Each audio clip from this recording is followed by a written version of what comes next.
Amém? Livro de João, no capítulo 9, diz assim a palavra do Senhor. E passando Jesus, viu um homem cego de nascença. Perguntaram-lhe, pois, os discípulos: Mestre, Rabi, quem pecou, este ou os seus pais, para que nascessem cegos? Respondeu Jesus: Nem ele pecou, nem os seus pais, mas foi para que nele se manifestassem as obras de Deus. Importa que façamos as obras daquele que me enviou enquanto é dia. Vem a noite quando ninguém pode trabalhar. Enquanto eu estou no mundo, sou a luz do mundo. Dito isto, cuspiu no chão com a saliva, fez lodo e untou com o lodo os olhos do cego.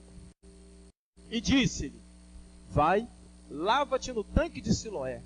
Significa o enviado. E ele foi, lavou-se e voltou vendo. Então os vizinhos e aqueles que antes tinham visto quando mendigo perguntavam: Não é este mesmo que se sentava a mendigar?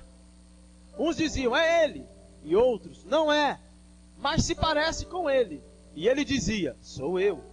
Perguntaram-lhe, pois: Como te abriram os olhos?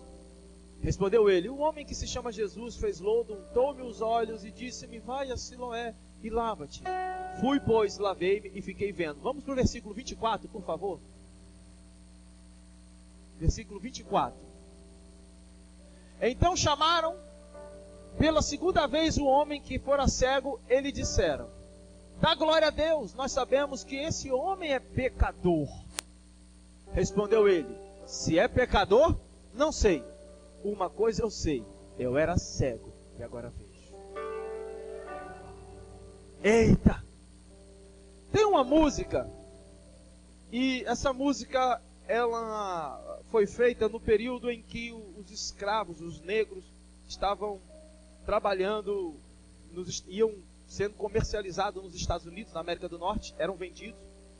E ela foi feita, segundo a sua história, no porão de um navio, apenas com as teclas negras do piano. Ninguém sabe o nome da pessoa que fez essa música. Para quem não sabe, existiam escravos que eram de uma cultura enorme. Tem um filme muito lindo, agora eu esqueci, são não sei quantos anos de escravidão, que tinha um escravo que era engenheiro, e ele era escravo. Então tinha escravos que sabiam tocar, que sabiam cantar, que sabiam falar mais de uma língua, né? E o nome dessa música é Amazing Grace. Então, se eu não me engano, Joey Newton, ele colocou a letra na harmonia. E a letra fala justamente sobre isso. Sobre nós sermos cegos, mas a graça do Senhor nos alcançou. E agora nós vemos. Você conhece, acho que o Elvis Presley cantou muito ela também. Que diz mais ou menos assim: Divino. Lá menor, volta lá menor para ver.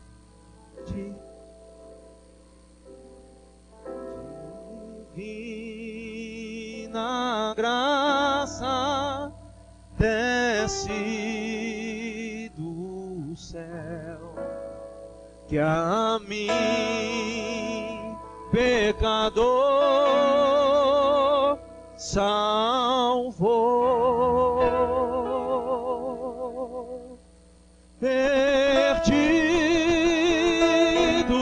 fui e me encontrou. Eu era cego e vejo. A graça do Senhor nos encontrou. Nós éramos cegos. As trevas caíram. A luz começou a brilhar. Durante semanas nós estamos vendo encontros com Jesus. Nós vimos sobre uma mulher pecadora que no poço inóspito de Samaria, um lugar que tinha uma importância para os judeus, mas para o samaritano apenas na questão de sobrevivência, parou e se encontrou com Jesus e teve sua vida transformada.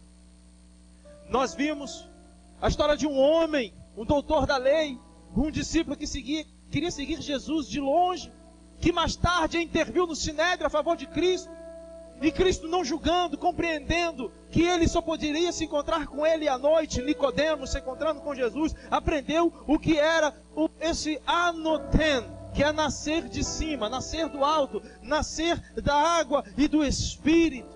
E Jesus pacientemente, repetindo, conversando na calada da noite com um homem sedento, um doutor da lei, um religioso, um entendido, ensinou a ele o que é nascer de novo. Nós vimos sobre o paralítico de Betesda, de Beit Hashed, da casa de misericórdia. Que misericórdia não havia nem ali naquele lugar, só havia naquele lugar um culto a Esculápio ou Asclépio, amém? O Deus da medicina, e que ali era um lugar religioso, um lugar de liturgia cultica sectária, prosélita, preconceituosa, porque aquele homem estava há 38 anos e ninguém cuidava daquele homem. E Jesus diz: levanta, toma o teu leito e anda. E aquele homem que só olhava para as águas, querendo ser curado pelas águas, foi curado pela palavra de Jesus. E nós estamos aqui diante de um homem cego de nascença, um homem que nunca enxergou a luz, e que teve um encontro com Jesus. E quando Jesus se encontra com o ser humano, a primeira coisa que eu aprendo é que sempre existe sensibilidade, no primeiro tópico, sensibilidade diante da dor. Sempre existe sensibilidade diante da dor. Olha o tópico, travou o computador? Amém? Vamos ficar ligadinho aí. Sempre existe sensibilidade diante da dor. Travou o computador? Amém? Então vamos continuar. Amados, Jesus se importa com você. Jesus se importa com a sua dor. No livro de Isaías ele diz o seguinte: Israel, vocês não digam entre vocês, vocês não orem dessa maneira, Senhor, até quando a minha causa passará desapercebida diante dos seus olhos? Israel tinha essa mania: Senhor, até quando? O Senhor não vê o que eu estou sofrendo? E aí Isaías diz: não tenha esse ditado entre vocês, apenas confiem, apenas permaneçam firmes, porque os mancebos correm e se cansam, os jovens até tropeçam, mas os que confiam no Senhor subirão com asas como a da águia, correrão e não se cansarão, caminharão e não se fadigarão. A gente desiste porque pensa que o Senhor não está olhando para a nossa dor, que o Senhor está no alto e sublime trono, entronizado entre os querubins, e não está nem aí para a gente. É mentira. Ele se sensibiliza com a sua dor, mas Ele quer ver o que você faz mediante a sua dor. E nós vamos ver mais para frente, porque Ele se levantou e obedeceu. Uma coisa é o Senhor se sensibilizar e esperar a sua parte. Outra coisa é Ele se sensibilizar e você não fazer a sua, e aí não coopera para que o bem total, a ótica completa venha acontecer, a ótica de Deus na sua vida, porque Deus não enxerga o plano parcial, Deus enxerga um todo. Nós vamos ver isso aqui também. Então ele diz que os que confiam no Senhor subirão com asas como a da águia. A águia olha o vento e ela bate as asas para voar. Ela não vê em si o vento, mas ela sente o vento. Ela sabe que o vento está ali, ela sabe que é um plano de voo magnífico para ela. O nosso problema é que nós olhamos a tempestade e valorizamos mais a tempestade do Deus que pode dissipar a tempestade. Valorizamos mais a tempestade do que valorizamos a Deus. Entenda, meu irmão, a tempestade vem, um sopro de Deus dissipa toda a tempestade. Os discípulos disseram: quem é este que até o vento e o mar lhe obedecem? Quem é esse? É Jesus de Nazaré. Eles estavam naquela expectativa, conhecendo. Uma hora ele fazia milagre, uma hora ele era o Filho do Homem, uma hora ele era o Messias, uma hora ele era o libertador, outra hora ele era aquele que ia trazer a divisão, a espada, a paz. A cabeça deles estava um pouco confusos, por isso que eles às vezes perguntavam: quem é este? Eles não sabiam na sua totalidade quem Jesus era. Mas para nós não tem desculpa não, porque já foi tudo revelado. Os discípulos não tinham a Bíblia, se tinham a Torá, o Novo Testamento eles não tinham, estava sendo escrito. Já está tudo aqui, não tem desculpa para a gente, já está revelado. Nós sabemos que Ele é o Deus de toda a glória. Está aqui, irmão. A sensibilidade. Entenda que ele se sensibiliza, mas levante e faça a sua parte. E dentro da sensibilidade eu aprendo que quem se sensibiliza, no caso você, com a dor do outro, não deixa espaço para conjectura teológica e preceitos equivocados. Jesus não fez assim. O que é isso, pastor? Quem se sensibiliza, não deixa espaço para conjecturas teológicas ou preceitos equivocados. Olha os discípulos. Os discípulos começaram a perguntar: quem pecou? Esse ou o pai desse? Nós precisamos analisar isso aqui. Deixa ele sofrendo aqui, enquanto a gente estuda o caso dele. Tem gente, irmão, tem isso não. A gente tem que aprender a parar com esse negócio. Fulano está passando por isso? É porque, eu já sei. Isso aprontou muito. Agora, ó, irmão, vai lá e abraça, vai lá e ajuda, vai lá e ora por ele. Se ele pecou no passado, se ele fez errado, se ele aprontou, irmão, não interessa. Você tem que ter compaixão, você tem que ter misericórdia. Se ele está em miséria, deixa a corda do seu coração, deixa o seu coração ser tocado pela miséria dele. Miserius cordium, misericórdia, ter o seu coração tocado pela miséria do outro. É isso. Os discípulos queriam discutir com Jesus quem pegou. Irmão, me perdoe aqui, mas teologicamente, isso nem cabe. É uma pergunta imbecilizada. Preste atenção. Mestre, quem pecou esse, como é que ele vai pecar se ele é cego de nascença? Como é que ele vai pecar? Me respondam. Pecou aonde? No ventre da mãe? Não, mas nós temos que achar uma questão, temos que achar uma causa. A gente fica na causa de efeito. Aí vamos no segundo. Não, nós vamos ter que achar discutindo entre os discípulos, às vezes eram muito infantis, assim como nós somos às vezes. A gente pensa que os discípulos eram perfeitos. Eles brigavam para ver quem era o maior entre eles. A Bíblia diz que Jesus parou porque se levantou uma grande discussão entre eles. Ou seja, o pau estava pegando. Porque eles queriam saber quem era o maior. Então, os discípulos foram para a segunda questão. Já sei. Foram os seus pais que pecaram. Pai? Quer dizer que você come chocolate e o seu filho é que suja os dentes? Ezequiel diz o seguinte: Israel, não tenha dentre vós esse ditado novamente. Os pais comem uvas verdes e os filhos ficam com dentes rotos. A alma que pecar, essa morrerá. O pai não leva o pecado do filho e nem o filho leva o pecado do pai. Acabou. Já estava lá em Ezequiel. Já estava nos livros proféticos. Eles já tinham estudado a Torá, Midrash, Talmud, Taná. Está lá. Mas eles queriam achar uma causa. Eles queriam conjecturas teológicas. Ei, quem tem compaixão, quem se sensibiliza, não deixa espaço para conjecturas teológicas ou preceitos equivocados. Não fica catando piolho em cabeça de cobra. Ajuda quem precisa, abraça, ora.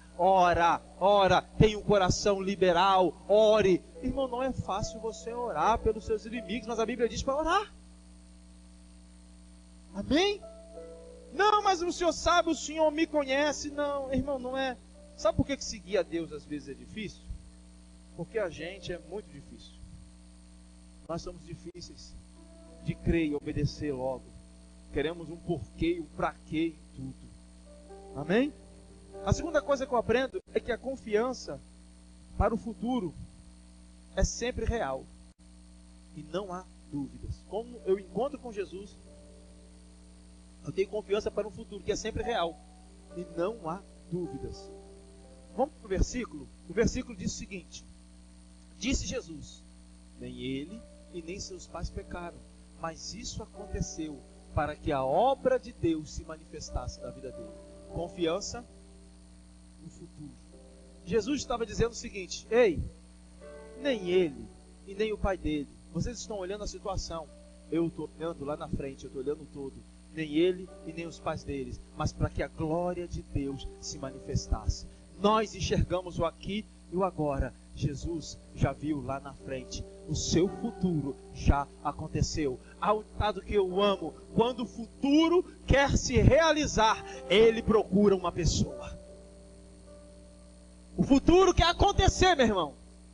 E Ele está procurando alguém nesse momento, nesse dia, nesse exato minuto, aqui dentro da Igreja Batista Chama. Um futuro de glória, um futuro de cura, um futuro de sucesso, um futuro de alegria, um futuro pleno, um futuro cheio da presença de Deus. Você está aí, pega essa palavra, crente.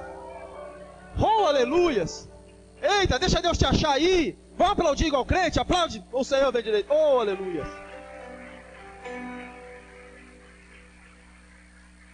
Amém. Creia. Eles estavam enxergando um plano linear no horizonte imediato, mas Deus estava vendo o todo, a completude do quadro. Entenda, não fica enxergando as partes isoladas, não. Quando andamos confiantes, o foco sempre estará na oportunidade do momento que se apresenta. Outra coisa que eu aprendo. Por quê? Quando andamos confiantes, o foco sempre estará na oportunidade do momento que se apresenta. Olha o que Jesus disse. Enquanto é dia, precisamos realizar a obra daquele que me enviou. Pronto, a oportunidade agora. Agora é dia. Agora eu tenho que curar esse cego. Eu não posso deixar para amanhã. É nesse momento. É nesse momento. Entenda algo rapidinho aqui. Guarda esse tópico e volta para a primeira imagem, Jonathan, por favor, do tanque de Siloé. Aí. Aqui em Jerusalém, ali em Jerusalém nos dias de Jesus, amém? No dia de Salomão, aí desce. Aqui é o tanque de Siloé. Esse tanque, ele era usado para que as pessoas pudessem se lavar e subir ao templo. Assim como cada muçulmano, uma vez por ano, tem que ir a Meca, cada judeu, uma vez por ano, tinha que ir ao templo que nós vimos na primeira imagem, na outra primeira imagem, lá no fundo do templo, adorar e fazer os seus ritos e depois voltar para sua cidade. Desce. O tanque fica bem nesse cantinho. Terceira foto, por favor. Essa foto aqui, ó. Esse tanque fica bem no cantinho. No livro de Isaías, ele fala sobre o túnel de Ezequias. O rei Ezequias, construiu um túnel de 20 metros que desaguava por aquedutos, desaguava nesse tanque. E esse tanque era abastecido pelas fontes de Gion. Então, o rito era, eu me lavava no tanque de Siloé, que é ou Selá, no hebraico, que significa enviado ou remetente. E eu me lavava nesse tanque, e depois desse ritual de purificação, eu subia o templo. Esse cego estava ali, todo mundo se lavando no tanque, indo no templo, ele não poderia, ele não tinha como, ele era cego, ele não podia adorar no templo. Cego de nascença. Olha a mente dos discípulos. Ele é pecador, não pode ir no templo. Essa é a mente da religião. Você não ceia, porque você tem problema. Você é pecador. Irmão, não tem ninguém aqui que é digno de cear. Nem eu e nem ninguém. Nós não ceamos porque merecemos. Nós ceamos porque precisamos. É graça. A ceia é Cristo para o pecador. Se eu tiro a ceia do pecador, eu tiro Cristo do pecador. Se eu tirar Cristo do pecador, o que sobra? Se ele veio para os doentes, se ele veio, não foi para os sãos. Então a ceia não é prosélita, a ceia não é preconceituosa, não tem facção. A gente trouxe isso da igreja romana e incute na nossa mente, e a gente ainda quer fazer isso. Não, você, só depois que fizer a primeira comunhão que você pode tomar a hóstia. E a gente traz isso para o evangelicalismo. E não é assim. Esse cego, irmão, ele não podia se lavar aí. Iam pegar ele, você está se lavando aqui por quê? Você não vai para o templo? Mas a oportunidade foi dada.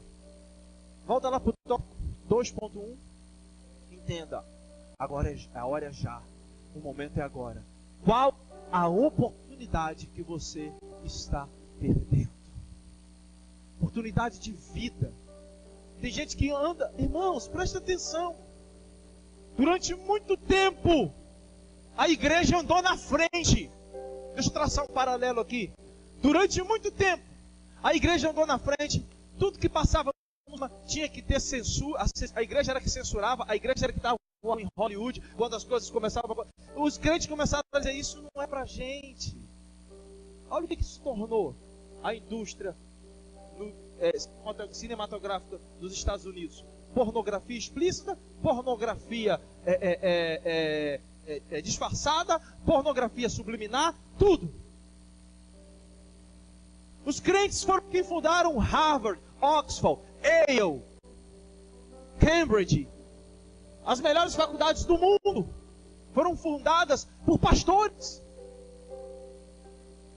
Mas Não, vamos nos dedicar às orações e vamos esperar a nossa pátria celestial. E aí hoje nas faculdades não se pode mais falar de Deus, estão tirando Deus das faculdades, professores ateístas. O que falar? Você chega na Europa e diz, Deus te acompanha. Deus? Que Deus? E te empurra. Quando a gente recua, o inferno avança.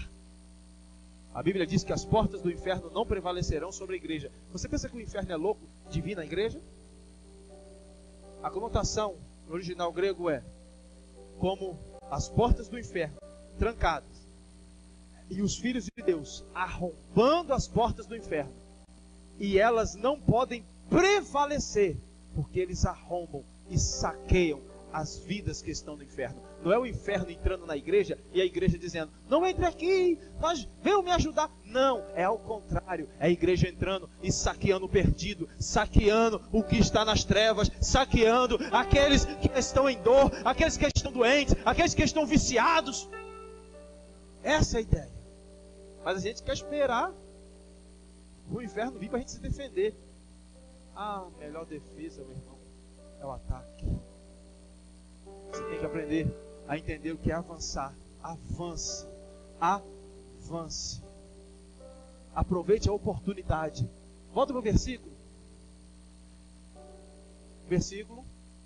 Enquanto é dia, precisamos realizar a obra daquele que me enviou. A noite se aproxima, quando ninguém pode trabalhar. Enquanto estou no mundo, sou a luz do mundo. Jesus está dizendo, eu vou sair desse mundo, então eu tenho que fazer tudo o que eu tenho que fazer, enquanto aqui eu estiver. Você não sabe o dia de amanhã, então aproveita hoje, meu irmão, para fazer aquilo que Deus colocou na tua mão.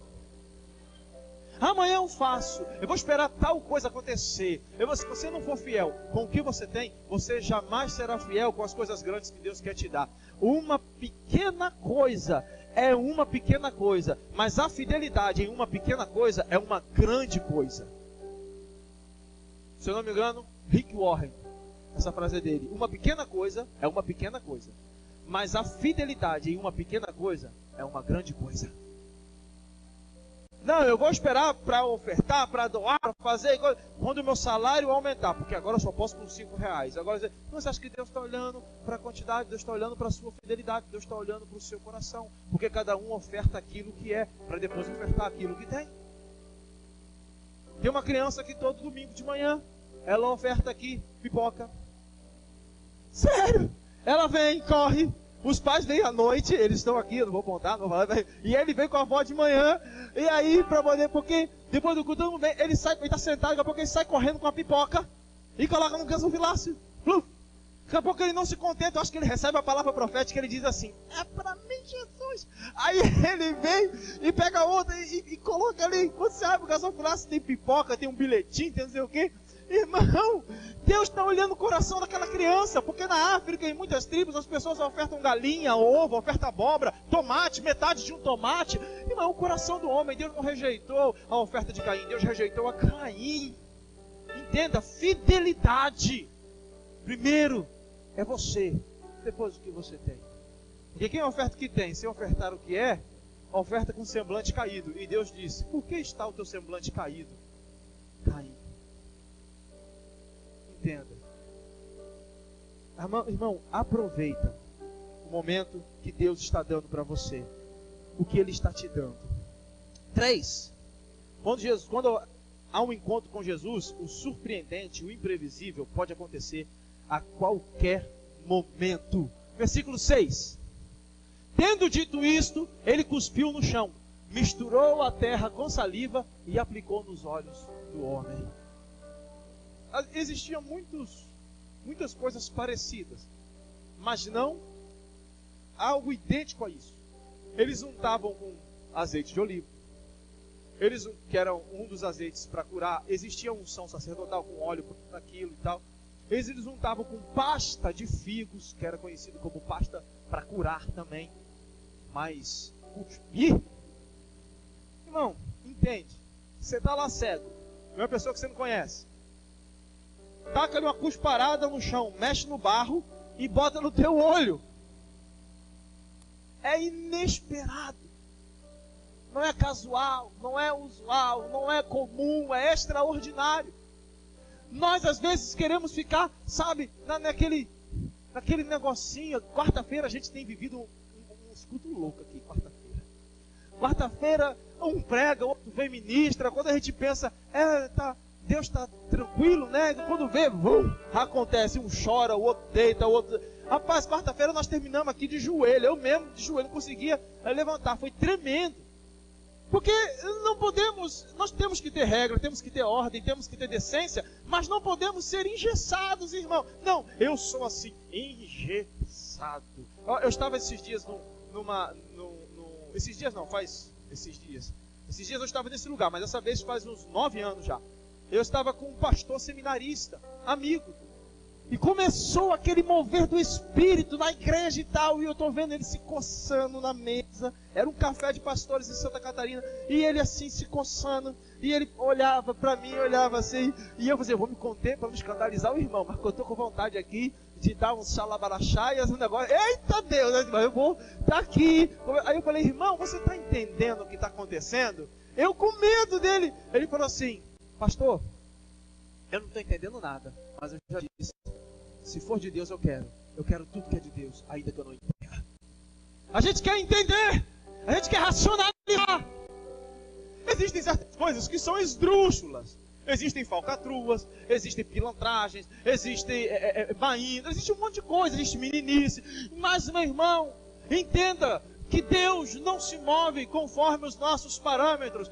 Ele age de maneira extraordinária, ele é imprevisível. Ele não cabe na nossa, sabe? Ele era bem batista regular, ele era batista regular ainda, sabe? Assim, se tem algum irmão batista regular, amém, nós amamos, são nossos irmãos. Mas ele era daquele seminarista. E ele me ensinou. Ele disse, eu não estou entendendo nada, mas eu quero tudo o que for de Deus. Se for de Deus, eu quero. Eu falei, glória, vamos lá, meu irmão, no meio desse povo. É desse jeito. Entenda, meu irmão. Tem hora, olha, eu falei domingo, eu vou repetir. Você nasceu para queimar. Sabe por quê? Existem 2 fogos. Ou do céu, ou do inferno. Aonde você vai queimar, é você que escolhe. Mas você nasceu para queimar. Então começa a queimar hoje na presença de Deus. A palavra querubins vem do querubins, celestiais, os queimadores, eles ardem em fogo na presença de Deus. Entenda, dentro de você, há barro, porque você veio do barro. Na terra, a terra, o barro. Os 4 elementos do nosso universo é o quê? Terra, fogo, água e ar. Você veio da terra, mais de 65% do seu corpo é água. Deus soprou, pneuma, nefesh no hebraico, sopro, vento, nas suas narinas, pneuma no grego, nefesh no hebraico, nas suas narinas, o fôlego de vida, vento, há dentro de você. E o fogo? Cadê? Deus não colocou tudo dentro do homem. Ele disse, eu vos batizo com água, mas após mim virá um que vos batizará com fogo. Com fogo, com fogo, com fogo, com fogo, meu irmão. Entenda. Aleluias. Aleluias. O surpreendente, o imprevisível sempre acontece. Passa um slide, por favor. Jesus não é previsível, normal, usual, comum. Ele é sempre imprevisível e extraordinário. E hoje é o dia do surpreendente na sua vida. Creia, é o dia do surpreendente na sua vida. Creia que o surpreendente vai acontecer. Pega essa palavra, meu irmão. Amém? 4, avançando. A obediência é um fruto evidente. Quando alguém se encontra com Jesus, tem que aprender a obedecer. E aí que as coisas pegam. Tem que aprender a obedecer. Por que a gente é difícil de obedecer? A gente, todos nós. Não, a gente é difícil. Nossos pais ensinam a gente vai fazer as coisas emburrado, mas vai. Aí vai ficando grande, vai ficando metido, soltando do meu nariz, sei o que eu faço da sua vida. Que sua vida? A vida é um sopro. A vida é um sopro, irmão. Estava conversando com o irmão hoje. O pastor estava na estrada, conversando, e o rapaz veio do nada, foi para outro lugar e se enfiou debaixo do ônibus do Guanabara. Do nada. Olhando assim, eita! O que aconteceu? Eu parei, fiquei olhando, tiveram que suspender o ônibus para tirar o carro de baixo. Aí a gente pensa que alguma coisa, uma lata velha, que para Deus isso não é nada, protege a gente. Que o nosso dinheiro pode pagar os melhores médicos. Irmão, quando Deus diz não deu e acabou. É pela graça de Deus que nós estamos aqui. Nós estamos aqui porque Deus tem um plano na nossa vida, irmão. Aí a gente fica, é minha vida, os meus negócios, eu sei do meu, é minha cabeça, é meu guia. Eu sei que não, se o Espírito Santo não te guiar, tua cabeça vai te levar para o inferno. O Espírito Santo, meu irmão, é que te geme com gemidos inexprimíveis. Ele que diz, não pisa aí, vai ali, não vai aqui, faz isso, não faz aquilo. E a gente quer viver uma vida de independência. E no nosso inconsciente coletivo, isso é muito forte. Por quê?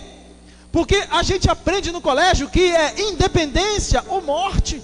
Nosso país é um país novo e a gente cresceu nessa história que nos ensinaram que a independência do Brasil, nós não temos mentalidade de reino. Na mentalidade de reino, nós fazemos a vontade do rei. O rei do reino é Jesus. Aí a gente fica gritando por independência. O Ipiranga passou, Dom Pedro passou, meu irmão. No reino de Deus não é independência ou morte, é independência é morte, independência é vida. É vida. Mas deixa eu dar um testemunho rapidinho aqui para vocês.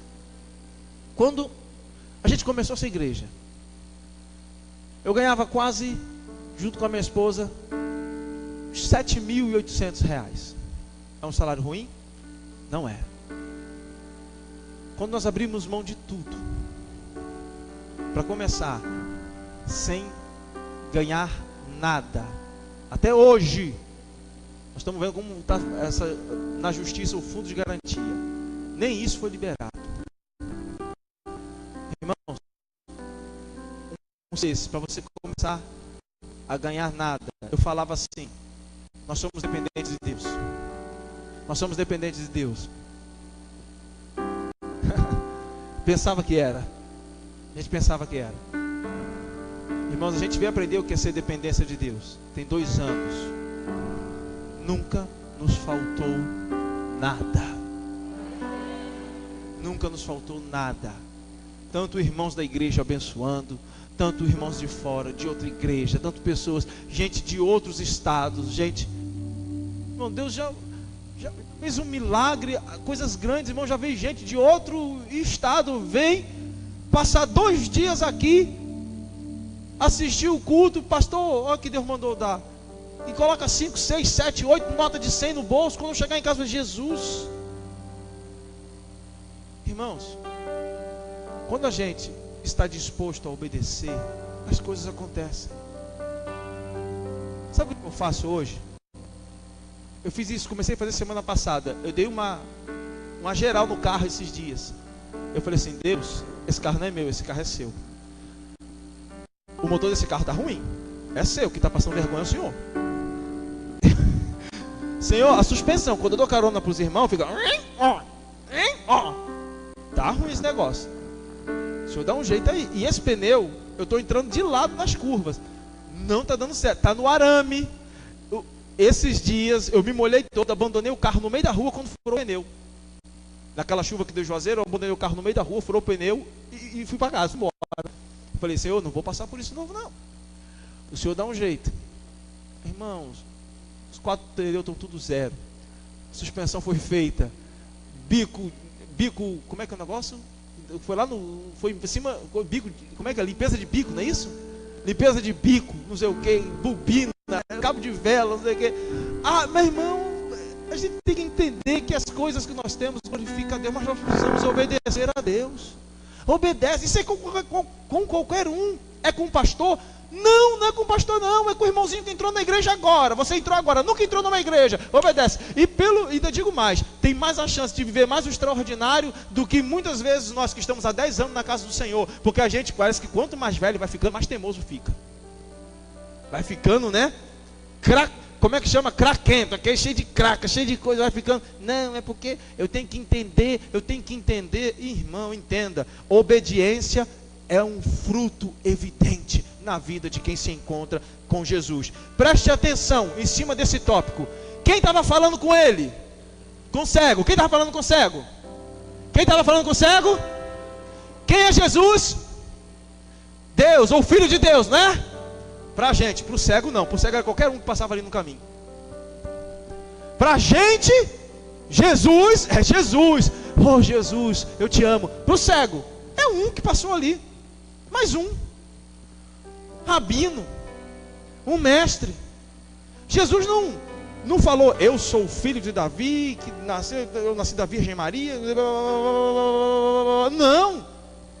Irmão, era mais um que passava. O cego não sabia quem era. Mas o que o cego fez? Obedeceu. Se o cego, que não tinha revelação, quem era Jesus, na sua totalidade, a qual nós temos hoje, ou seja, naquilo que a gente pode perceber, por que a gente, que conhece a Jesus com mais intimidade, não obedece? Por quê? O cego não sabia não, era um estranho, meu irmão. Era um estranho que passava por ali. E aí Jesus disse, vai te lavar no tanque de Siloé. Um estranho vem, faz lodo, mistura, bota no olho do cego e manda se lavar no tanque. Piorou, se lavar no tanque para quê? Se ele não pode subir no templo. Para quê? Mas ele não quis saber. Ele foi. Ele foi. Quando Jesus disse, Pedro, procure um homem com um cântaro d'água na cabeça, que ele vai te levar a uma casa de amplo espaço, de lugar espaçoso, e lá nós vamos fazer a ceia. Pedro não discutiu. Senhor, homens aqui em Israel, eu não sei de onde o senhor vem, mas eu pensei que o senhor viesse daqui de Israel, porque homens aqui em Israel não carregam cântaro. Quem carrega cântaro é mulher. Não existe isso aqui, é proibido. Homem não carrega cântaro d'água na cabeça. Pedro não quis nem saber. É um homem com cântaro d'água na cabeça? Pois eu vou. Obedeceu. A gente fala de Pedro, eu amo Pedro, porque Pedro dá umas gafas, mas ele obedece. Pedro, pesca, já pescamos a noite toda. Pedro, lança do outro lado. Ah, tá bom. Eram tantos peixes que a rede quase rompeu. Chamaram outros barcos para poder ajudar. Vai lá, Pedro, porque dê a César o que é de César e dê a Deus o que é de Deus. Vai lá e puxa um peixe e busca de dentro do peixe uma moedinha. E Pedro foi lá pegar o peixe e pegar o dobrão de dentro do peixe para pagar o imposto. Eu nunca ouvi falar que peixe virou caixa eletrônico, mas com Jesus vira. Com Jesus vira. Obedece. Obedece, meu irmão. A gente não quer obedecer.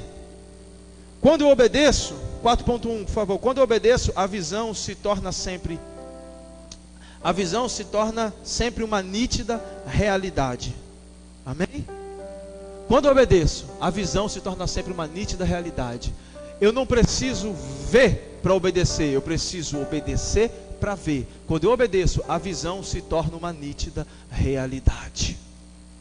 A visão tem que se tornar uma nítida realidade mediante a obediência. Olha o que o cego falou. Mas quem é esse Jesus? Dá glória a Deus, não dá glória a esse homem não. Porque ele é pecador. Se ele é pecador, eu não sei. Eu sei que eu era cego, agora eu estou vendo.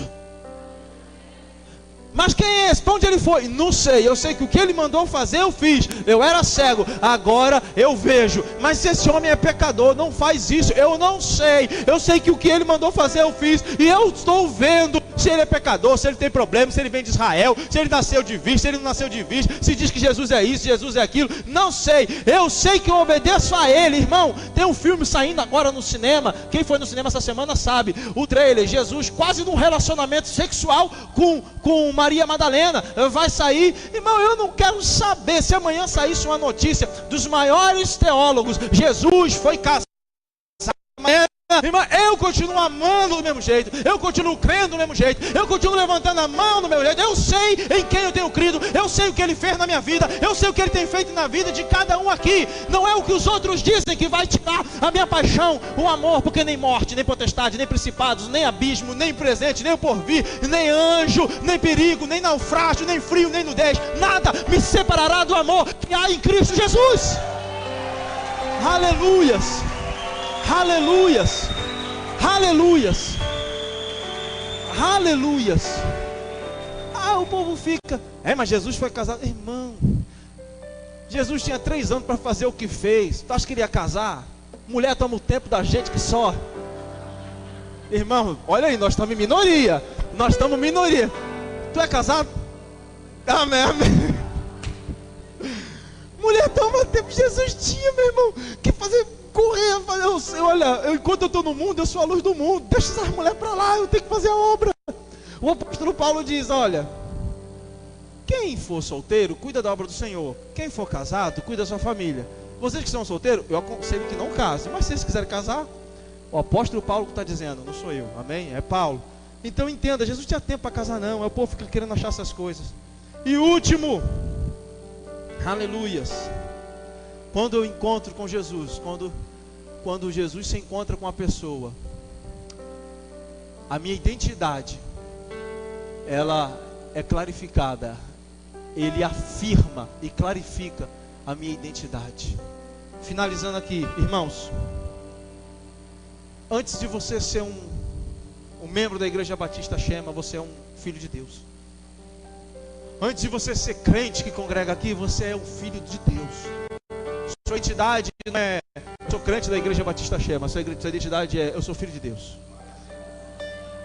Você é um evangélico que Deus colocou você aqui para congregar e ser partícipe do corpo Igreja Batista Shema em Juazeiro do Norte. Mas você é filho de Deus. Entenda isso. O mundo, ele clama, esperando a manifestação dos filhos de Deus, não é dos crentes, dos evangélicos, dos filhos. Muita gente batendo no peito, dizendo que é crente, dizendo que é evangélico e não se manifesta como tal. Não entendeu a sua identidade. Não entendeu? Preste atenção, olha o que aconteceu. Ele se lavou, aí começaram. Esse aí não é aquele que ficava mendigando, sem identidade? Qual é o nome dele, que nem aparece na Bíblia? Pelo menos o cego de Bartimeu não tinha identidade, mas todo mundo sabia quem era o pai. Porque o nome do cego de Bartimeu não é Bartimeu. Bar no aramaico é filho, Ben no hebraico. Bartimeu é filho de Timeu. O seu pai era um insurgente, um rebelde que se revoltou contra o império. E aí o seu filho teve os olhos vazados. Então Bartimeu, por ter uma família que se levantou contra o império, pagou o preço, a família toda, e eles ficaram conhecidos como o filho de Timeu, Bartimeu, o filho de Timeu. Pelo menos sabia quem era o pai, Timeu. E esse aí? Nem os pais falam. Só fala que ele tinha pai, mas não fala o nome, não fala dele, da família. Aí começaram a perguntar, não era ele o cego? Aí outros dias, não é ele não, parece com ele. Leia o texto todo, não é ele não, parece com ele. Aí ele parou tudo e disse, ei, sou eu mesmo. Eu sou. Ele está dizendo, eu sei o que Deus fez na minha vida. Eu era cego, eu não tinha identidade, eu andava mendigando. Agora eu posso ver, as trevas caíram e agora eu ando em luz. Você é filho, irmão, da luz. Você é filho de Deus. Um dos nomes de Deus é Pai das luzes. Ele é o dono de tudo aquilo que brilha. Entenda, meu irmão, entenda. O encontro com Deus, o encontro com Cristo, clarifica e afirma a minha identidade.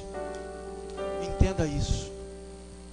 Quando Satanás quis tentar a Cristo, a primeira tentação não foi transformar pão em pedra em pão. A primeira tentação não foi essa. A primeira tentação, sabe qual foi? A primeira tentação foi sobre a identidade de Jesus. Se tu és o Filho de Deus, transforma a pedra em pão. Mas antes, teve a tentação da identidade. Por quê, pastor? Porque Jesus se batiza, é levado pelo Espírito para ser tentado pelo diabo no deserto. 40 dias, sem comer e sem beber. Aí o diabo chega, tu é o Filho de Deus?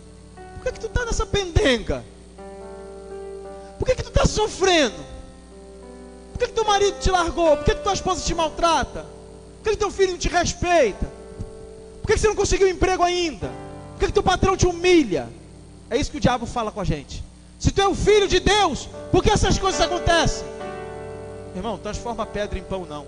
Nós transformamos pedra em pão quando a gente quer agir com a nossa mão e tiramos as coisas da mão de Deus.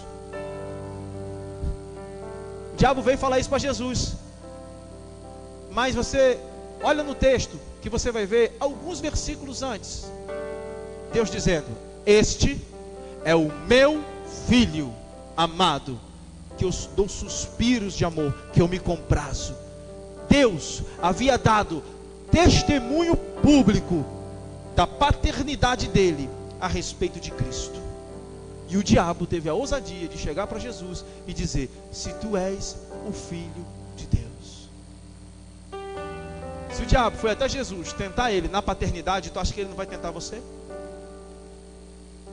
Se ele foi até Jesus, você acha que ele não vai até a gente? Jesus, que foi tentado em nossa semelhança e nada pecou, e a gente é tentado à semelhança dele e erra o dia inteiro. Entenda, vai.